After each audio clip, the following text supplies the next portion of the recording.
আসসালামু আলাইকুম। মেডিহেলথ টিভিতে ওষুধ পরিচিতি পর্বে আপনাদের সবাইকে স্বাগতম। আজকে আমরা যে সিরাপটি নিয়ে কথা বলবো এটার নাম হলো উকফ। এটি অ্যান্টিটারসিভ একটি সিরাপ। এখন কিন্তু শীতকাল চলছে। এই সময়টাতে সর্দি, জ্বর, কাশি আমাদের প্রায় সকলেরই হয়ে থাকে।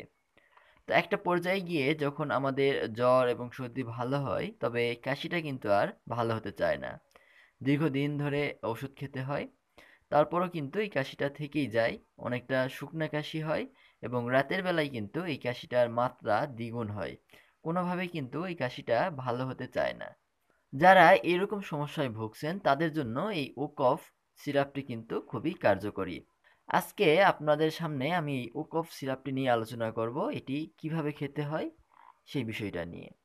ওকফটা আপনারা কখন খাবেন এই বিষয়টা কিন্তু আমি প্রথমেই বললাম। যাদের শুকনা কাশি রয়েছে দীর্ঘদিন ধরে এবং সর্দি জ্বরজনিত যেই কাশিগুলো হয়ে থাকে এই ধরনের কাশি, অর্থাৎ আপনার সর্দি জ্বর ভালো হওয়ার পরে যেই শুকনো কাশিটা থেকেই যায় এই ধরনের কাশি যদি আপনাদের থাকে তাহলে কিন্তু আপনারা এই ও কফ সিরাপটি খেতে পারবেন এবং এটি কিন্তু খুব দ্রুত রেজাল্ট দিবে আপনাদের।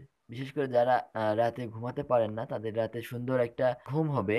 তো ও কফটা আপনারা কখন খাবেন এই বিষয়টা কিন্তু অবশ্যই বুঝতে পারলেন আমি আশা করি। এবার আপনাদের বলি যে এটা খাওয়ার নিয়মটা কি।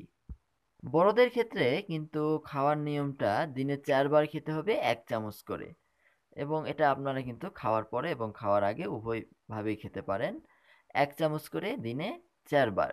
যে সকল বাচ্চার বয়স ৬ বছরের উপরে, ৬ বছর থেকে ১২ বছর পর্যন্ত তাদের ক্ষেত্রে হাফ চামচ করে দিনে ৪ বার এবং ১২ বছরের উপরে হলে অ্যাডল্টের মতো করেই খাওয়াতে হবে ১ চামচ করে দিনে ৪ বার।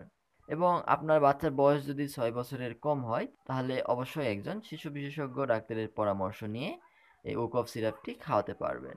তো আশা করি আজকের এই ভিডিওটি আপনাদের উপকারে আসবে। পরবর্তীতে নতুন কোনো ভিডিও নিয়ে আপনাদের সামনে হাজির হব। ততদিন পর্যন্ত ভালো থাকবেন, সুস্থ থাকবেন। আল্লাহ হাফেজ।